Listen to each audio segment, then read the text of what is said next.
पाकिस्तान और इंडिया के ताल्लुकात हिस्टोरिकली इस तरह के रहे हैं कि इनके दरमियान ये खबर ही नहीं बनती कि इनके ताल्लुकात के दरमियान फिर तलखी आ गई और ये एक दूसरे पर हमला करने की बातें करने लगे, बल्कि ये इनके लिए तो रूटीन की बात है। बल्कि खबर तो ये बनती है कि इनके ताल्लुकात नॉर्मल हो गए और इनकी आपस में सुलह हो गई। इन दोनों के लव और हेट के रिलेशनशिप में ज़्यादातर तो हेट ही प्रिवेल करता है। इस वक्त दुनिया के 9 ऐसे ममालिक हैं जिनके पास न्यूक्लियर आर्सन्स मौजूद हैं, जबकि पाकिस्तान और इंडिया 2 ऐसे कंट्रीज़ हैं जो गुर्बत के बावजूद पिछले 26 से 27 साल से अपना बहुत सारा पैसा न्यूक्लियर वेपन्स बनाने में खर्च कर देते हैं। वैसे तो ये इन्फॉर्मेशन बहुत कॉन्फिडेंशियल होती हैं, लेकिन अमेरिकन रिसर्चर, क्लाइमेटोलॉजिस्ट और रूटगर्स यूनिवर्सिटी के प्रोफेसर के अंदाजे के मुताबिक पाकिस्तान और इंडिया के पास तकरीबन इक्वल अमाउंट में न्यूक्लियर वेपन्स मौजूद हैं, जबकि इन दोनों के पास टोटल तादाद 400 से 500 है। अब इनमें से हर न्यूक्लियर वेपन के साइज़ की इन्फॉर्मेशन भी अवेलेबल नहीं है। अमेरिका ने जो पहला वेपन लिटिल बॉय 6 अगस्त 1945 को जापान के शहर हिरोशिमा पर ड्रॉप किया था, उसका साइज 15 किलो टन था, जबकि आइलैंड रबो की रिसर्च ही ये बताती है कि अमेरिका के पास इस वक्त 100 किलो टन से लेकर 500 किलो टन तक न्यूक्लियर वेपन्स मौजूद हैं। अगर अमेरिका ने अपने न्यूक्लियर वेपन्स की टेक्नोलॉजी को अपग्रेड किया है और उसके साइज को इंक्रीज किया है, तो जाहिर बात है पाकिस्तान और इंडिया के पास भी जो न्यूक्लियर वेपन्स मौजूद हैं वो एडवांस टेक्नोलॉजी के होंगे और उनका साइज भी 100 किलो टन होगा। और अगर हम इन दोनों ममालिक के न्यूक्स के यूज़ का मिनिमम इम्पैक्ट को भी कैलकुलेट करें और हाइपोथेटिकली आप एनालाइज करें और अज्यूम करें कि इनके पास 50 किलो टन के न्यूक्स मौजूद हैं और इनमें से अगर सिर्फ 250 भी अपने टारगेट को हिट करते हैं तो 125 मिलियन लोगों की इमीडिएटली डेथ हो जाएगी,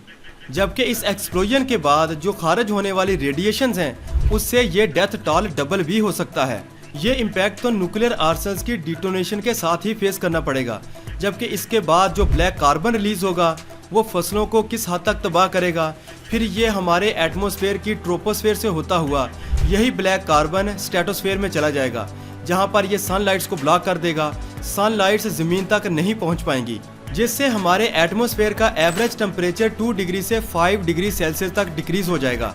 आप इस डिक्लाइन का मतलब समझ लें कि क्लाइमेट चेंज के नतीजे में हमारा 1.3 डिग्री सेल्सियस टेम्परेचर बढ़ा है, जिसके नतीजे में विंटर सीजन श्रिंक हो गया है और जबकि समर सीजन एक्सपेंड हो गया है। टेम्परेचर गिरने का सबसे बड़ा असर तो बारिशों पर होगा, जहां पर 15 से 30% बारिशों में कमी आ जाएगी, प्रॉपर फसलों की ग्रोथ नहीं होगी, फूड प्रोडक्शन नहीं होगी। और एलन रबो की रिसर्च के ही अंदाजे के मुताबिक पाकिस्तान और इंडिया के न्यूक्लियर वार के नतीजे में पूरी दुनिया में 2 बिलियन लोगों की सिर्फ भूख से ही डेथ हो सकती है। और टेलीविजन पर बैठे इन एंकर्स को कोई अंदाजा नहीं होता कि ये जो बात कर रहे हैं इसका इम्पैक्ट क्या होगा। वो सिर्फ ये स्टेटमेंट दे देते हैं कि इस पर हमला कर दो, इसको मिटा दो। ये नहीं जानते कि जब वो जवाबी कार्रवाई करेगा क्या उसका डैमेज कंट्रोल कर पाओगे।